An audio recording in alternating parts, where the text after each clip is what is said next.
So, what in the world could Michael Jackson possibly have to do with ancient scripture? Well, as it turns out, a whole lot. Today, we're going to break down a fascinating sermon that connects the king of pop to a foundational story of faith. It's a journey that starts at a rock concert and ends with a really profound message about finding home where you least expect it. For one pastor, Michael Jackson delivered a lesson so powerful, it would go on to shape his entire career and his whole idea of what worship could be. And the story starts decades ago at a concert that pretty much changed everything for him. Okay, so picture this. It's 1996. This pastor, who was just a young man at the time, goes to see Michael Jackson live in Seoul. And he says he was just completely blown away. Even sitting way up in the nosebleeds, surrounded by total strangers, he got swept up in this incredible energy, shouting along to songs he barely even knew. The whole show was just perfectly planned, emotionally electrifying, and absolutely captivating. Now get this. Just 2 days after that amazing concert, he goes to church, and all of a sudden, the Sunday service just felt flat. The difference was so jarring that it sparked this huge question in his mind. If we say we're here in worship to meet God, shouldn't that make our hearts pound even more than a Michael Jackson concert? And right there, in that moment, a new mission started to form. He hadn't even decided to become a pastor yet, but he knew he wanted to help build a worship experience that was just as moving, just as thoughtful, and just as full of life-changing passion as what he'd seen on that stage. So that one concert became a kind of North Star for him. But the story doesn't end there. Years later, that memory would come back and take on a much deeper, much more personal meaning. Let's fast forward now. We're jumping from the inspiration of a young man to the deep reflections of a man in middle age who's starting to grapple with big questions about time, legacy, and his own mortality. So back in '96, the concert was all about pure inspiration. Then in 2009, Michael Jackson's sudden death sent a shockwave around the world.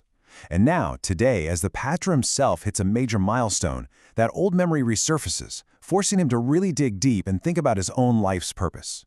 And what's that milestone? The pastor reveals he's just turned 50 years old, the exact same age Michael Jackson was when he died. And suddenly, this isn't just a number. For him, it's a moment of profound reflection, a real gut check.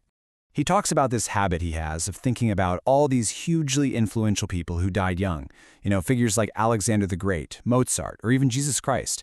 And hitting an age they never reached makes him ask himself, what am I doing with this extra time I've been given? How can I live a life that's worthy of it? All of this deep thinking about life and legacy leads him right back to the foundational story of his own church, Bethel. To find answers, he turns to the ancient story of Jacob in the book of Genesis. Now, Jacob's story starts with him at his absolute worst. He's just betrayed his entire family, stealing his brother's inheritance. And now he's a fugitive, running for his life, totally alone, with no home and a future that's completely up in the air. That first night, he just collapses in the middle of nowhere, using a rock as a pillow. This is, without a doubt, rock bottom.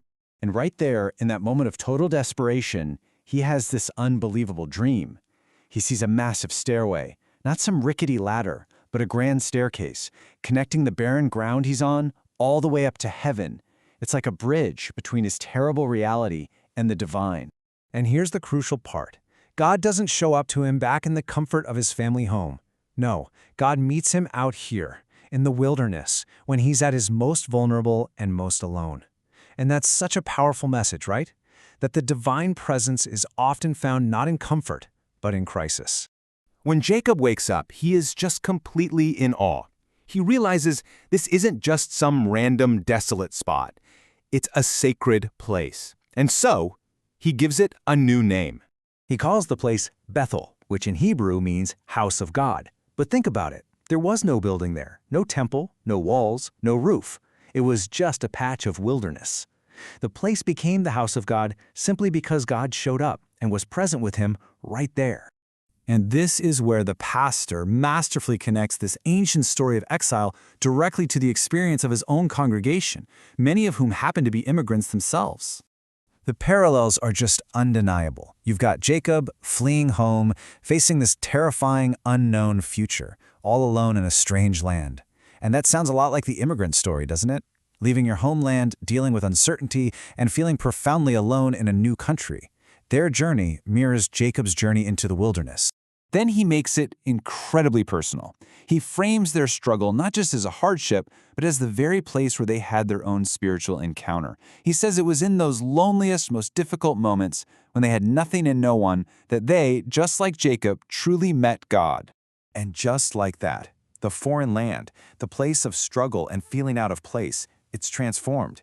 It's no longer a place of exile. It becomes a spiritual home, their own personal Bethel, because it was the exact place they found God.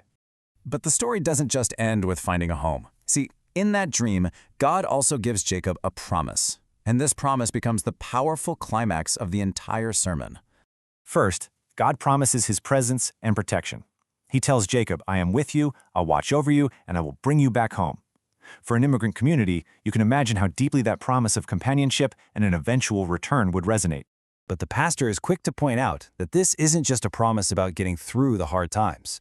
There's something more here, something that points to a much bigger purpose. This is the key line.